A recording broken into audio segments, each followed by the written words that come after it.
Alright, so for this video, based on some of the feedback I got back from my wide receiver ranking video, try to be a little clearer about what's separating out players specifically from one another. Now, we're real clear at this point in the process, I guess we'll call it.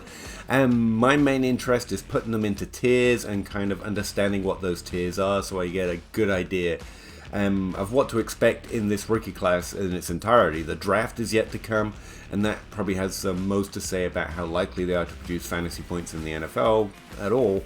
But I do like to know who is excelling and also why they, what type of prospects they look like at this point in the year. So I'm going to run through my first eight because that's where tier 4 ends, and it's just a nice cutoff. And also the ones that stand out the most. There are some very interesting prospects in tier 5, but I guess we'll talk about those kind of players a little later.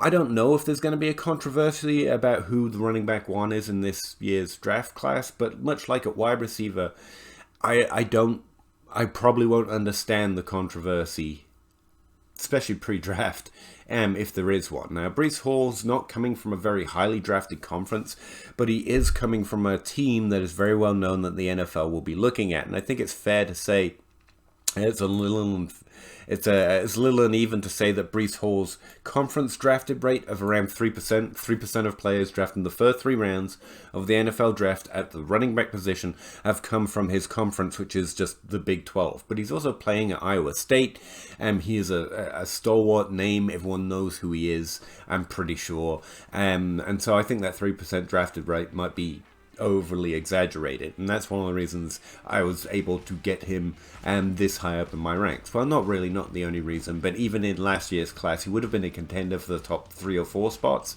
because his production's really solid. Now I'm going to run through some numbers, and even on my podcast I don't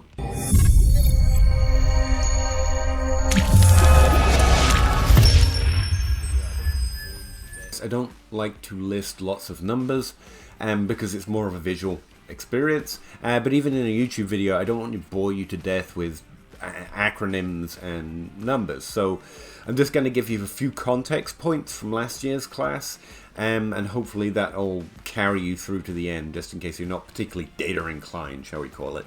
The main metric, like with wide receiver, it's receiving yards per team pass attempt, which you can come up with a funky acronym for, which people have, or you can call it whatever you like. Call it Dave. I really don't care about branding stats. I just know it has pretty good signal. With running back, the best one I have is I call adjusted yards per team attempt. So a very similar stat, but essentially take all the players' yards and divide them by all the team attempts, whether they're passing attempts or rushing attempts.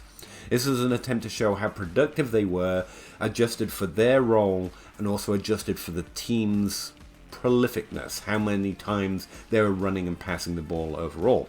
Now the adjusted part of that is just I times their receiving yards by 2. So if they got 300 receiving yards and 1,000 rushing yards, I will count them as having 600 total yards divided by the overall team attempts. The reason we do that is because receiving is an incredibly important part of fantasy. Now often I get a lot of disagreement on, these players can catch passes. I've seen them do it, like watch the combine and their drills, and it's not really about that, because I wouldn't know talent if it smacked me in the face. As you can clearly see, I have not been smacked in the face by talent. But I do know, or I can go and look how many times the players were drafted with certain conditions, and then how many times they produced certain numbers of fantasy points. And all I can tell you is that players who have a rushing element to their game in college are a lot more likely to have a receiving element to their game in college, are a lot more likely to have a receiving element to their game in the NFL.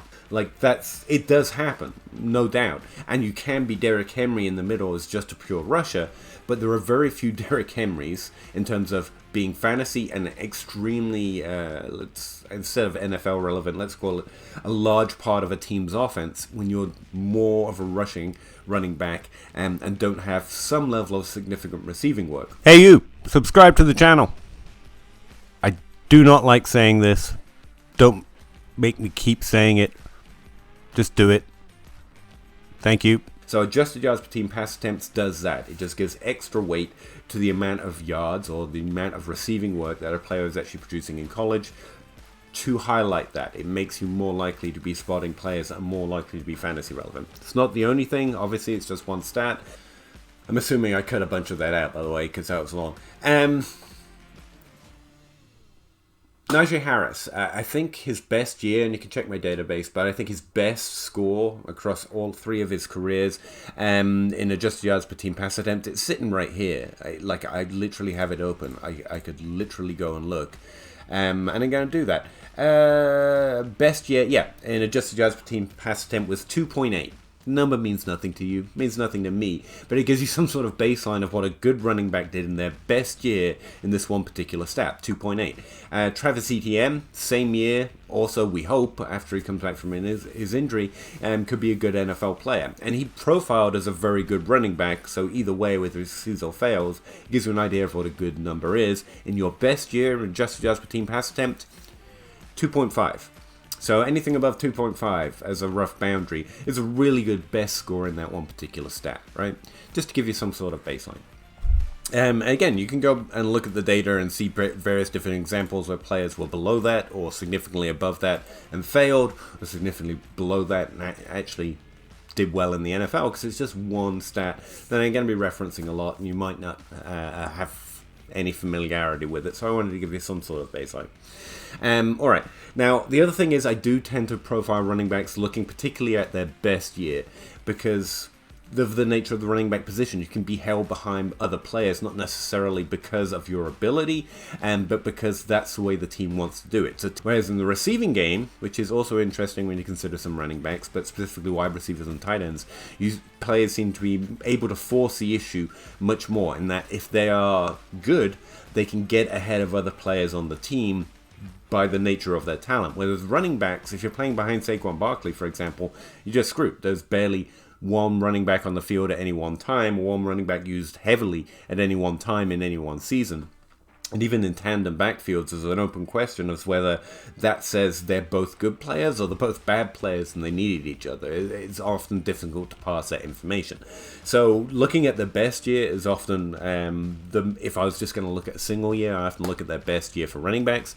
And my models tend to like their last year, because their last year is often their best year. And it also adjusts somewhat for the fact that you get senior difference, and some players really just come into their own in that final year after all their experience has been bundled up, which is, again, slightly different than wide receivers.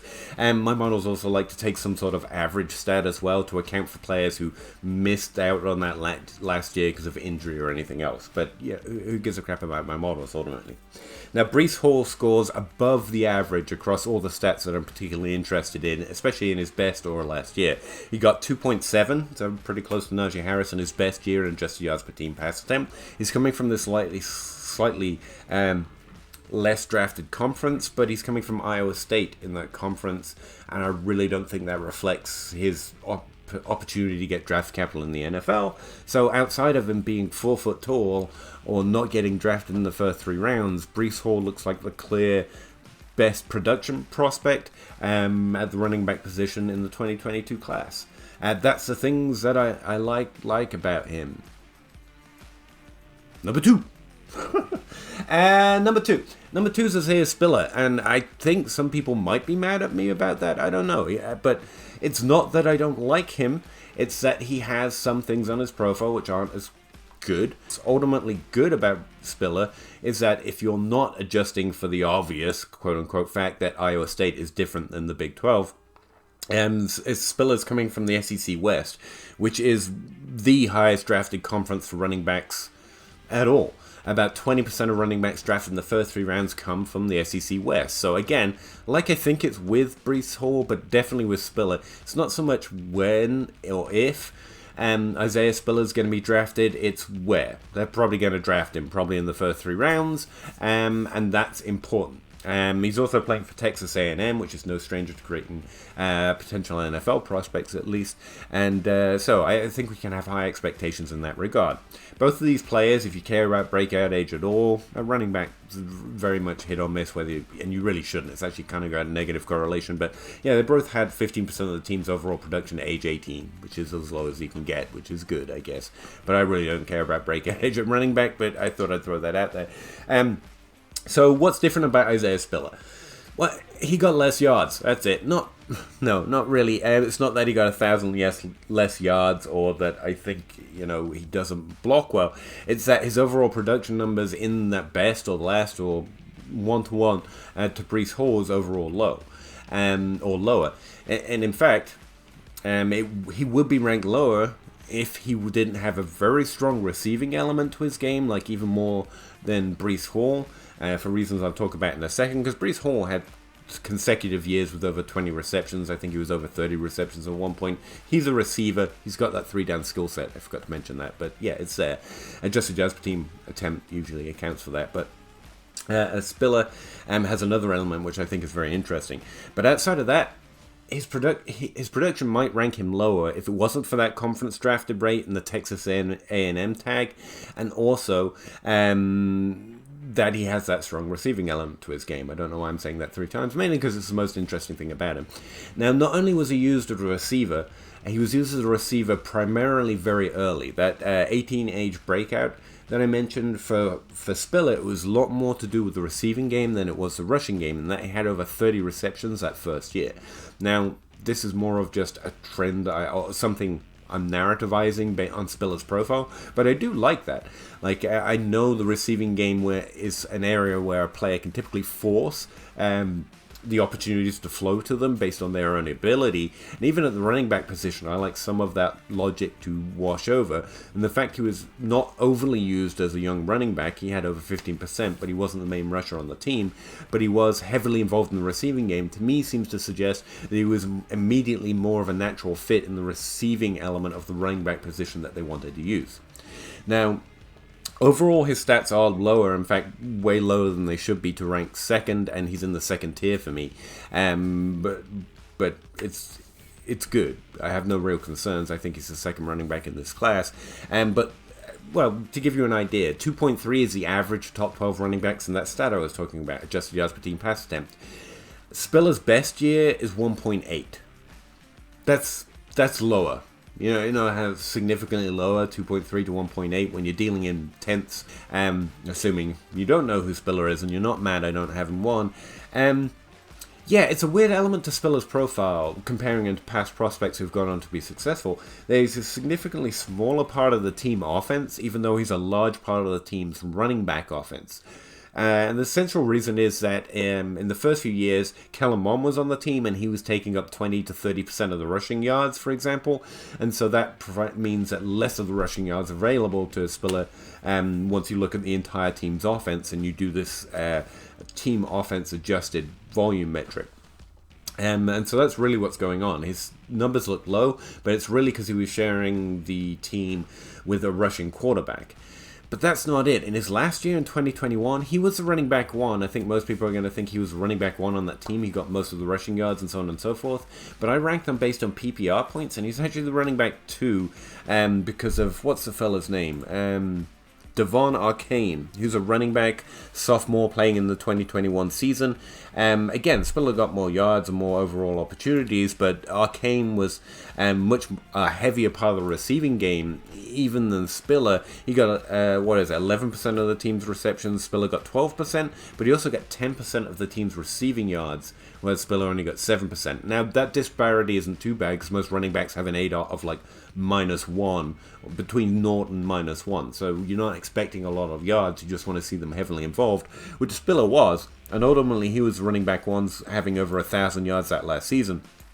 But Arcane really seems to have pushed the issue in this last year that Spiller was on the team.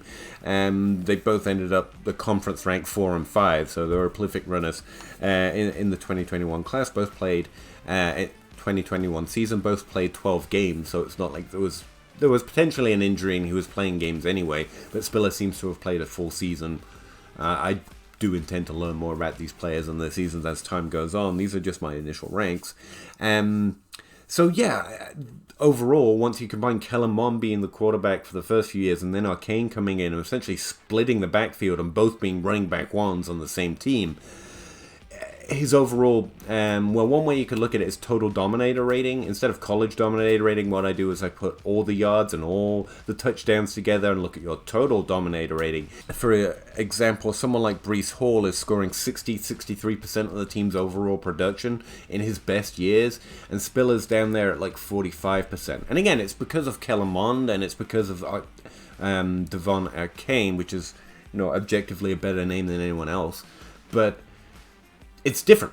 That's not what Barkley or Elliott or Henry, or that's not what the players were typically searching for do. There are some examples that had more split situations because of rushing quarterbacks and because of other running backs on their team, but it's not the typical. And for me, that's what's causing this disparity between Spiller's stats, because he's performing as well on his touches. He's being a running back one. He's coming from the right conference. He's heavily involved in the receiving game. All of that's solid, but the stats look lower, and in fact below average in most cases, because of this shared sense of the offense that most dominant running backs who go on to do well don't suffer from. Again, there are examples I'm sure we could find where that happens and they still go on to well, and often it's reasons that players do well despite being under the average of top 12 running backs across these stats. So I'm not dinging Spiller for it. I'm placing him as a running back too, but one-to-one, the difference between Spiller and Hall is that Hall has a lower conference drafted rate, which I don't think counts because of Iowa State,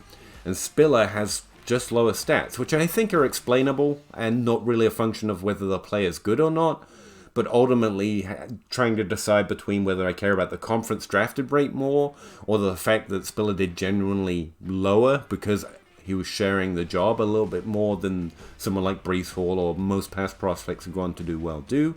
I care about the production more, I care about the drafted rate, especially because we're going to know where they're drafted before I have to care about them in fantasy drafts. And that's the separation for me. That's it. Number 3, I said I was doing 8.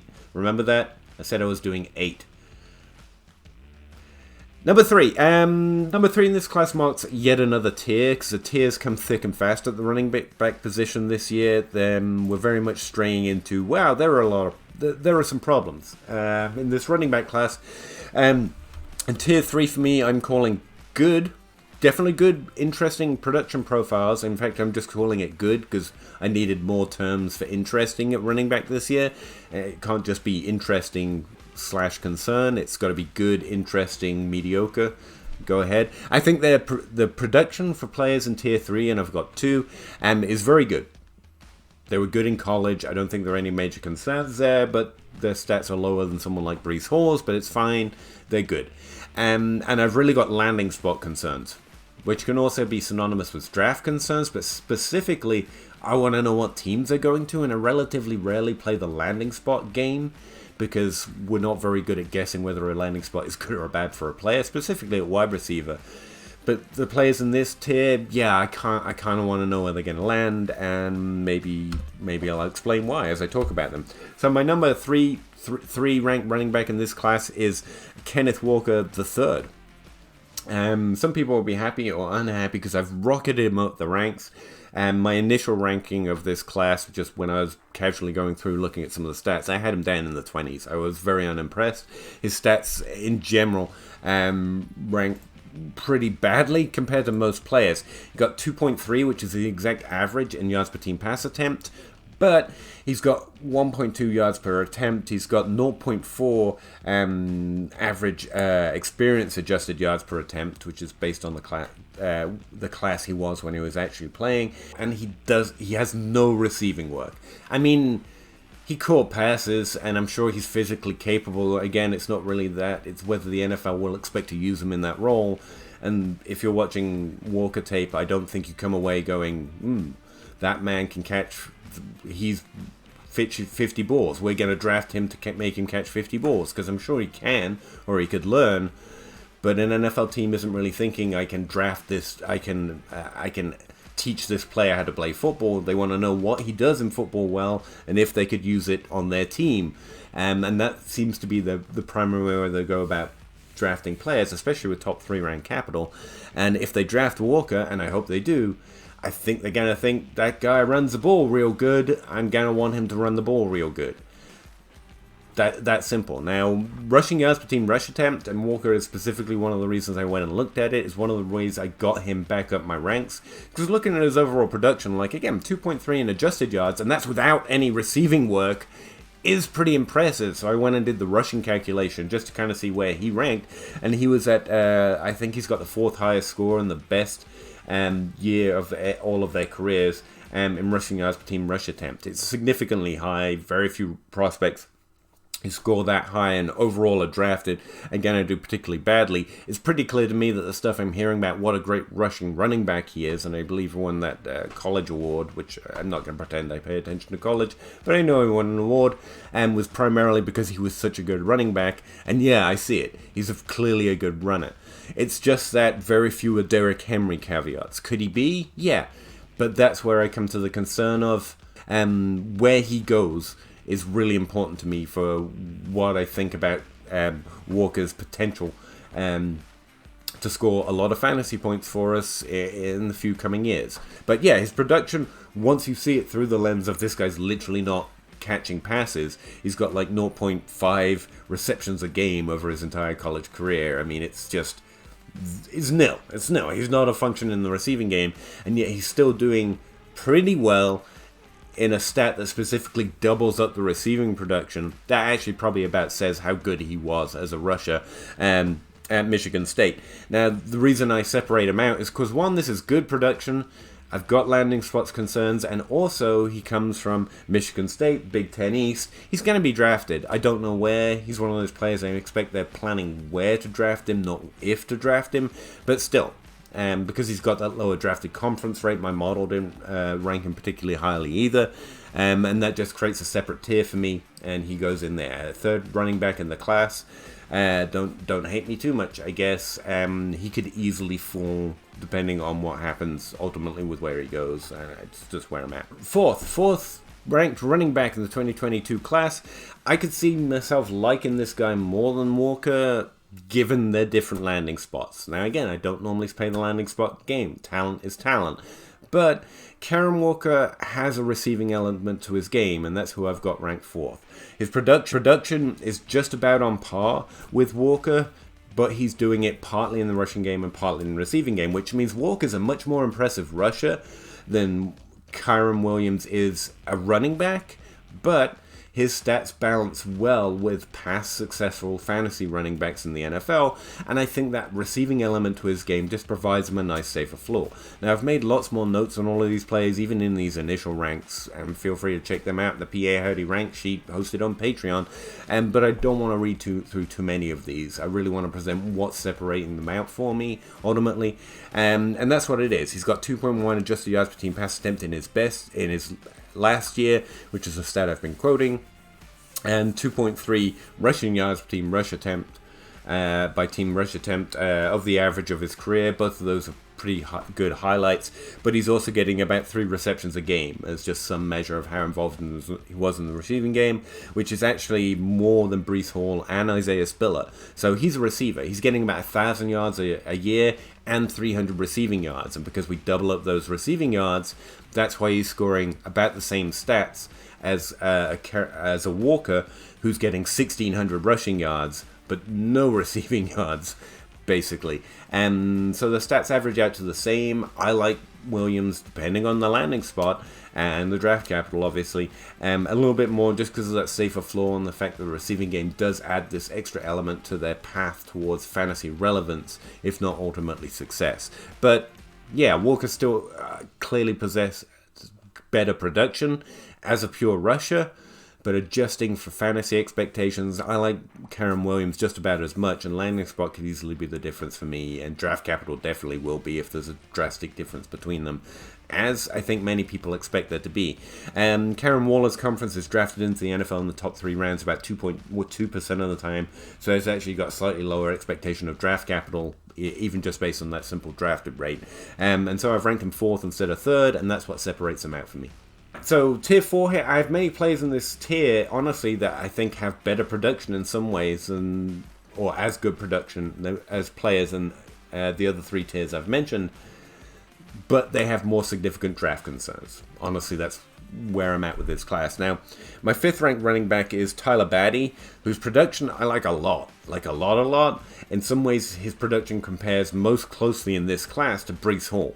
Like, he's like a discount Breece Hall, which is pretty good. But if that discount falls to undrafted free agent status or not being in the NFL status, it's a problem. Now, his conference is drafted 6.7% into the NFL, so there is actually some significant expectation that a player from Missouri playing the SEC East is going to the NFL. And if so, I might be really interested in him as a player from this class who could be a pretty good sleeper. I don't know how well known or how well hyped he is, but his production's real good, and if he gets some level of draft capital, I'm pretty interested. Again, he got 2.7 yards, adjusted yards per team attempt in his last year. The production model ranked him pretty high as well, which is what my pre-draft model is. Got 3,800 yards overall, was used pretty effectively in the receiving game to 2.7 receptions a game. Again, it's not as good as Breece Hall's production overall, and he's coming from a lesser drafted conference, but it's kind of a discount Breece Hall in the overall look. When you process the stats, his stats look fairly similar to Breece Hall, and he's got the highlights in terms of just total yards as someone like Walker. That's pretty impressive to me, especially since he was a guy used in the receiving game. Now, obviously, there's a lot more to learn about him, and I'm pretty sure you don't pronounce his name Badie, but I wish that was true, because that's, again, an objectively cool name. That's a word. But that means nothing. I'm just trying to be funny, obviously, and failing. Yeah, he looks really good. I really want to know where he's drafted, because he's not one of these prospects that's largely expected to be drafted in the first 3 rounds right now.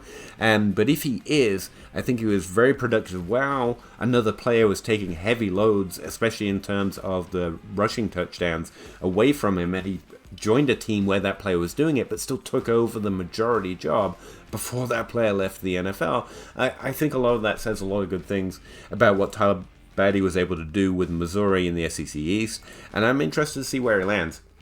Now, Tyler Badie recently rose above the next guy I have in my ranks, who I think is a lot more hyped right now. So my 6th ranked running back in Tier 4 here is Brian Robinson Jr. Again, he's coming from the SEC West, so he actually technically has a higher expectation of draft capital. He was playing in Alabama, which, the NFL is going to look at Alabama, even if it's not Najee Harris playing, and maybe consider the running back. Now, Brian Robinson is just a poster child for another reason that Najee Harris maybe should have left for the NFL, just to give Brian Robinson a 2-year crack at the job. Again, it's like a Miles Sanders rule. Like, just playing behind Saquon Barkley doesn't mean that Miles Sanders was bad those first few years until he got that last year to himself. Brian Robinson kind of suffered from the same problem. That he's playing behind Najee Harris, who's running along by the way, note from last year, at like a 3.2 adjusted yards per team attempt clip. Notice no one even comes freaking close to that mark in this class. We're already starting below Najee Harris, just to be clear. But Breece Hall would be in the conversation. Maybe Isaiah Spiller, barely. But Brian Robinson, in that last year, did not do what Najee Harris was doing the few years before that. But he did a pretty good poor man's impersonation of him, and he's coming from Alabama. He got 1.9 adjusted yards per team attempt, which, as you'll notice, is below the average. But I think the fact that this is his one and only year to do it, that's actually still pretty good. Most of these guys get multiple years to be the running back 1 and score some of those best stats. And the fact that he's from a high drafted conference, I'm willing to squint at it a bit. It's also pretty interesting that after Harris leaves, Brian Robinson gets the receiving workload, and he functions as a 3-down back for Alabama, like we would like to have seen for a longer period of time. And also that rushing stat that I mentioned, that rushing yards per team rush attempt, his best score in that is 2.6, which is significantly above the average, so he seems to be a pretty decent rusher as well. I also just like the fact that it wasn't like Robinson came from nowhere. The team lost Harris to the draft, and then we're like, next guy up. Robinson earned the running back 2 job long before Harris left for the NFL. I think he was running back 2 by the time Harris was in his second year, and held a significant share of the offense. Just, you know, as a running back 2, you don't particularly get NFL-ready stats like we're looking for from Breece Hall, from Isaiah Spiller, but it's not. Yeah, he was an effective part of that offense before Najee Harris left, and then when Harris leaves, he didn't just get bequeathed it. He definitely seems to have been the best prospect on the team. And the running back 2 behind him did not do a Brian Robinson impression. I mean, Brian Robinson's best year last year was an impression of Najee Harris, and it was somewhat, you know, mediocre. Like, it's not as good as the real thing, but it's not like someone stepped into his role and did a pretty good impersonation of him as well. That's what I'm essentially trying to say about Robinson being the 2 behind Harris. Like, that wasn't just because we need another guy. Harris was clearly the best other running back on the depth chart, and I think he did pretty well with it. Yeah, I think Brian Robinson's worth a look. In this class, for sure, Robinson is a solid prospect in this year's class, and I think he actually did pretty well as a running back in college. Will that work out? Again, this tier, I need to know where they're drafted and what the landing spot is more than most players in the tiers above them. We talked about tier 3 already, but I think he's definitely worth a look. I think he did very well. And it's similar, like I said, with Hall and Spiller. Ultimately, if there's a decision to be made, I'm going to go with what they did in terms of production stats instead of the conference rate, and that's why I've got Hall over Spiller and Badie over Robinson. So, you know, at me, I guess. Alright, number 7, Rachaad White. In fact, let's just tie up 7 and 8. 7-8 is Rachaad White and Sincere McCormick. Again, great names in this. If nothing else, not only are there good players in this class, there are some sincerely names I enjoy saying. Let's put it that way. I think they got good names. Both of them come from a conference which is not drafted by the NFL. They've got a 0.7% of players drafted in the first 3 rounds come from their conferences, which are Rachaad White's coming from the Pac-12 South and Sincere McCormick's coming from the Cursor West. Yes, you always know you're in for a good time when you're looking at a Cursor player. Despite that, my production model loves them. Like, it's just like, oh, these are the best players in the class. I think they're ranked 1 and 2 by my pre-draft model, which is just a production model, which looks at their last year stats and also their average stat that I was talking about earlier. And yeah, they do great at it. Rachaad White's the only one who's got a better, I think he's got the highest mark in adjusted yards per team pass attempt in his last year, which is 2.8. Similar to what Najee Harris's was for that one random example I've given. Again, I really suggest you go look from greater context on the 1 or 2 examples I'm able to throw out, but I'm trying to do a pretty decent job just in a YouTube video, but there you go. And again, it's free, just go filter some stuff. But anyway, and let's see, 2.5 rushing yards per team rush attempts, which is again a solid. Top 12 running backs average about a 2.4, so he's above that or right within the range of good running backs. But again, the everything's coming with an asterisk because Rachaad White played for Arizona State in the Pac-12, and the NFL typically doesn't draft those running backs. Ultimately, that's a concern. That's why they're in this tier. The production's great, but you have to squint at it because it's at a lower conference. And again, I have to bunny rabbit ear that stuff, even though I don't like air grammar, because lower conferences don't produce necessarily higher stats. Just because he's playing at Arizona State doesn't mean every Arizona State running back produces these kind of numbers. They don't. In fact, that's why he stands out in the production model.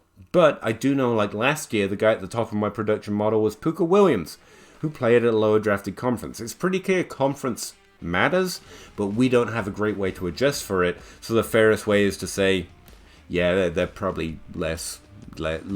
Those numbers are probably a little exaggerated, at least when you're comparing them to Tyler Badie, Brian Robinson. I ranked them below them in the same tier. Kyren Williams and Walker, both coming from more highly drafted conferences. In fact, drafted rate is the main way I look at this because it's better than any team or conference adjustment anyone's ever found. And so I just look at how well the NFL drafts it. And the NFL doesn't.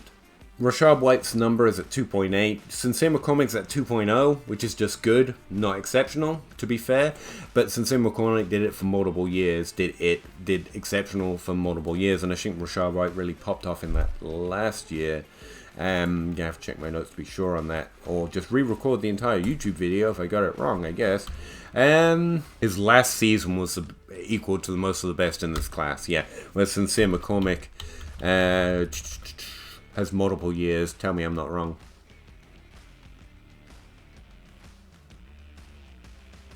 Yeah, 3 years with similar receiving production, 20 receptions, 5 to 8% of the team's receiving yards, but also never hit the per team attempt heights of Hall. His best is 2.0, as I just mentioned, or his 2.0 in his last season. So McCormick's had a really high role, producing a really good clip, adjusted for his team's overall offensive output in that per attempt category. Even though it's coming from the Cursor West, not all Cursor West running backs do what he did, but it is fair to say that the production is somewhat discount because of where they're playing, and also we have lower expectations of draft capital. I do think they're very interesting prospects that might be lower drafted, but might go to more interesting landing spots, which means their draft capital and their landing spots are of much more concern, which is why they fell down into this tier, and they fall down to the bottom of it again because the players in this tier produce similarly in their best years and also still have somewhat more expectation of draft capital than those playing for the Pac-12 South and the Cursor West.